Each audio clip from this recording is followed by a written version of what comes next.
বন্ধু বান্ধৱীসকল, আজি মই এখন মাছৰ আঞ্জা পুলেং টেঙা বিলাহী দি কেনেকৈ বনাই আপোনালোকক দেখুৱাইছোঁ।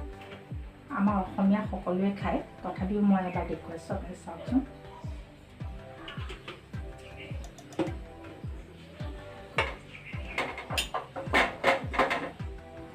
এতিয়া মই মাছ ফ্ৰাই কৰি ল'ম।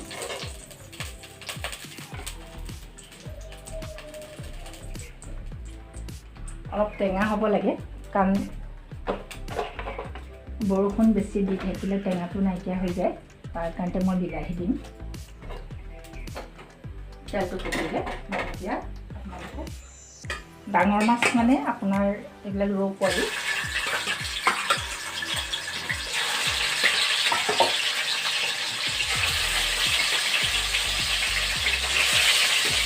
এইটো মাছৰ সোৱাদ হয়।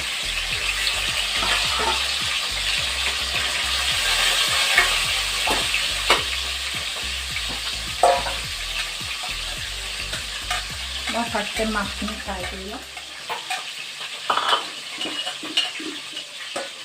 এয়া মই ইয়াত আপোনাৰ নহৰু, আদা, জলকীয়া আৰু বিলাহী এইকেইটা বস্তু মই দি পেলাই পিচি লৈছোঁ।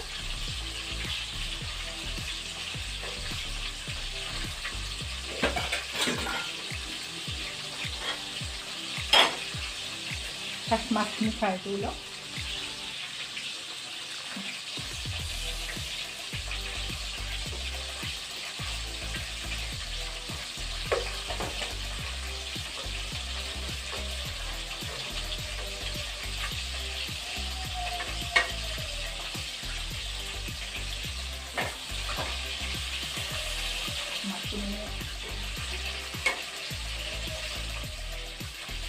অলপ ভালকৈ ভাজি ল'ব লাগিব, আপোনালোকে দেখালে।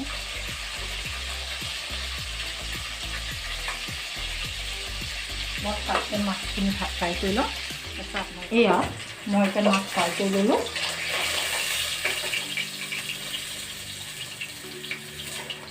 আলু অকণ দি দিম।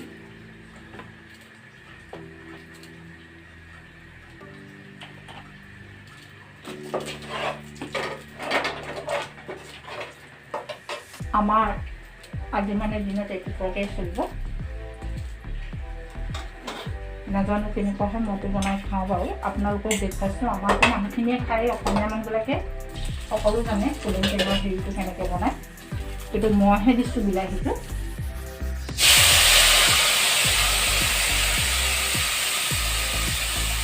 তাত মই বিলাহী, নহৰু, আদা, জলকীয়া বনাইছোঁ পুলেং টেঙা। তাত দিম মই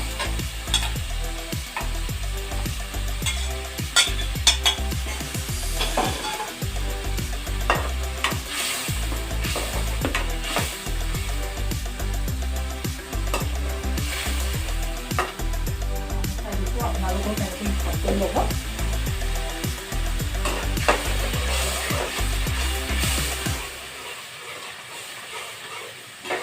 মই টেঙা জোলৰ কাৰণে বনাইছোঁ। অকল পুলেং টেঙাত মানে মই টেঙা পোৱা নাছিলোঁ, তাৰ কাৰণে মই বিলাহী দি দিছোঁ।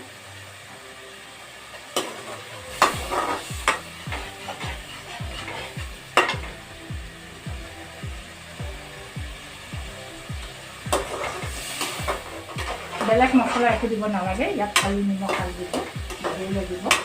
আদা, নহৰু, পিঁয়াজ, জলকীয়া, বিলাহী এইকেইটা, কিবা জিৰা গুড়ি এইবিলাক একেবাৰে নিদিব, ভাল নালাগিব। মই ইয়াত একেলগে মছলাখিনি ভাত খাই থাকোঁতে আলু কেইটুকুৰমান বইল কৰা মই দি দিওঁ। আলু মই 3টা আলু বইল কৰি লৈছিলোঁ, একেলগে মছলাৰ সৈতে মই ভাজি কৰি দিম।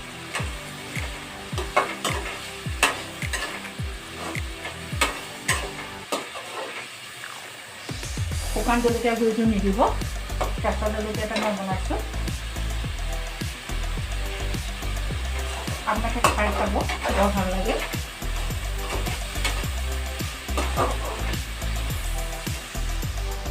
বন্ধু বান্ধৱীসকল, আজি এয়া মই পুলেং টেঙা দি বিলাহী, পুলেং টেঙা, আলু সকলোখিনি দি এয়া মাছৰ জোল বনালোঁ। চাওক, আজি এয়া আপোনালোকে বনাই দিব এনেকৈ। এয়া হ'ল আপোনাৰ মৰিচা, মৰিচা ঠাৰি আমি তিনিজনী আজি ওচৰৰ মাতিছিলোঁ মৰিচা ঠাৰি এয়া মৰিচা ঠাৰি দি বনাইছোঁ তাৰপিছত এয়া হ'ল ভেঁকুৰ বেঙেনা এয়া আনিছিলোঁ তাকে বনাই খাওঁ সকলোৱে আমি তিনিজনী আজি খাম এয়া হ'ল মাছৰ পেটু চাওক আমি মাছৰ পেটু পেলাই দিয়া নাই এয়া খাম আজি এয়া হ'ল আমৰ চাটনি এইখিনি আমৰ চাটনি বনাই ল'লোঁ এইখিনি আমি খাওঁ এতিয়া আপোনালোকে লাইক শ্বেয়াৰ ছাবস্ক্ৰাইবটো কৰিব আমি তিনিজনী আজি ভাত খাম খোৱা